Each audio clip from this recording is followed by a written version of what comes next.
ये आकाशवाणी गोरखपुर है। अब आप सोनी निगम से क्षेत्रीय समाचार सुनिए। प्रधानमंत्री नरेंद्र मोदी ने कहा है कि नए कृषि कानून देश में छोटे और सीमांत किसानों के लिए विकास के नए द्वार खोलेंगे। राष्ट्रपति के अभिभाषण पर धन्यवाद प्रस्ताव पर हुई चर्चा का आज राज्यसभा में जवाब देते हुए उन्होंने कहा कि कृषि कानूनों का लक्ष्य 12 करोड़ से अधिक लघु और सीमांत किसानों की आकांक्षाओं को पूरा करना है। केंद्र सरकार द्वारा लागू किए गए कई सुधारों और योजनाओं का उल्लेख करते हुए प्रधानमंत्री ने कहा कि एनडीए सरकार गरीबों और किसानों को सशक्त बनाने के लिए प्रतिबद्ध है। उन्होंने कहा कि केंद्र सरकार ने 2014 में फसल बीमा योजना के दायरे को बढ़ाया, जिसके तहत छोटे किसानों को 90,000 करोड़ रुपए दिए गए। उन्होंने ये भी कहा कि लगभग 1,15,000 करोड़ रुपए देश में किसानों के खाते में सीधे प्रधानमंत्री किसान योजना के तहत हस्तांतरित किए गए हैं। श्री मोदी ने कहा कि किसानों की बड़े और अधिक लाभदायक बाजारों तक पहुंच बनाने में मदद करने के लिए सरकार द्वारा किसान रेल और किसान उड़ान योजना शुरू की गई है। नए कृषि कानूनों को वापस लेने की विपक्ष की मांग पर प्रधानमंत्री ने जोर देकर कहा कि रुकावटों से विकास हासिल करने में कभी भी मदद नहीं मिलती। उन्होंने कहा कि पूरी चर्चा के दौरान किसी विपक्षी सदस्य ने किसानों के आंदोलन के कारण का उल्लेख नहीं किया। श्री मोदी ने कहा कि एनडीए सरकार ही नहीं बल्कि पहले की सरकारों ने भी समय समय पर कृषि क्षेत्र में सुधारों के प्रयास किए हैं।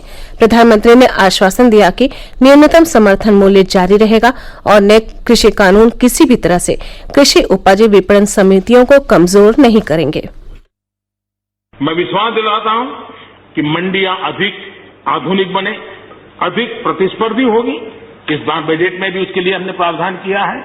इतना ही नहीं, एमएसपी है, एमएसपी था, एमएसपी रहेगा।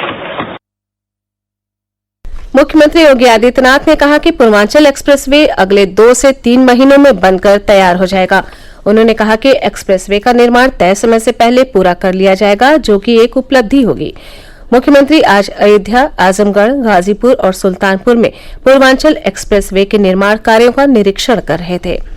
अयोध्या में निरीक्षण के बाद अपने संबोधन में श्री योगी ने कहा कि पूर्वांचल एक्सप्रेसवे दिल्ली तक की यात्रा को सुगम बनाएगा, साथ ही ये पूर्वांचल के विकास में भी महत्वपूर्ण भूमिका निभाएगा। सुल्तानपुर में एक्सप्रेसवे के निरीक्षण के बाद मुख्यमंत्री ने कहा कि ये एक्सप्रेसवे पूर्वी उत्तर प्रदेश में औद्योगिक निवेश की संभावनाओं में भी वृद्धि करेगा। उन्होंने कहा कि एक्सप्रेसवे युवाओं और स्थानीय लोगों के लिए रोजगार के नए अवसर पैदा करेगा। राज्यपाल आनंदीबेन पटेल ने कहा है कि नई शिक्षा नीति 21वीं सदी के भारत के सामाजिक और आर्थिक जीवन को नई दिशा देगी। उन्होंने कहा कि नई राष्ट्रीय शिक्षा नीति का लक्ष्य वर्ष 2030 तक 100% युवा और प्रौढ़ साक्षरता को प्राप्त करना है। मध्य जोन कुलपति सम्मेलन का आज वर्चुअल माध्यम से शुभारंभ करते हुए राज्यपाल ने कहा कि नई शिक्षा नीति से विश्वविद्यालयों की शिक्षा व्यवस्था में सुधार होगा और भारत के विश्वविद्यालय वैश्विक स्तर पर अधिक प्रतिस्पर्धी बनेंगे।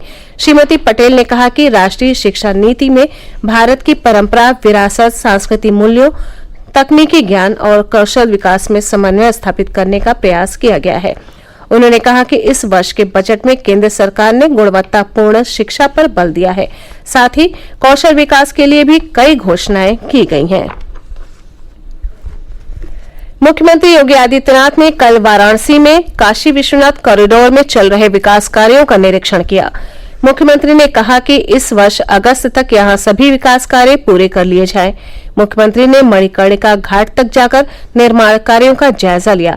इसके अलावा श्री योगी ने शहर में अन्य स्थलों पर चल रहे विकास कार्यों का भी निरीक्षण किया। केंद्रीय वित्त मंत्री निर्मला सीतारामन ने प्रस्ताव दिया है कि न्यूनतम मजदूरी सभी श्रेणी के श्रमिकों के लिए लागू होगी और उन्हें कर्मचारी राज्य बीमा निगम के अंतर्गत लाया जाएगा।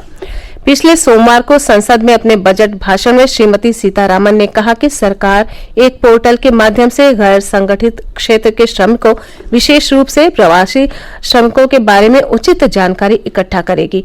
उन्होंने कहा कि इन डेटा की मदद से मजदूरों के स्वास्थ्य, आवास, कौशल, जीवन बीमा और खाद्यान्न से जुड़ी योजनाएं बनाई जा सकेंगी। वित्त मंत्री ने कहा कि प्रवासी श्रमिकों के परिवारों को एक राष्ट्र एक राशन कार्ड के अंतर्गत राशन लेने की भी अनुमति होगी।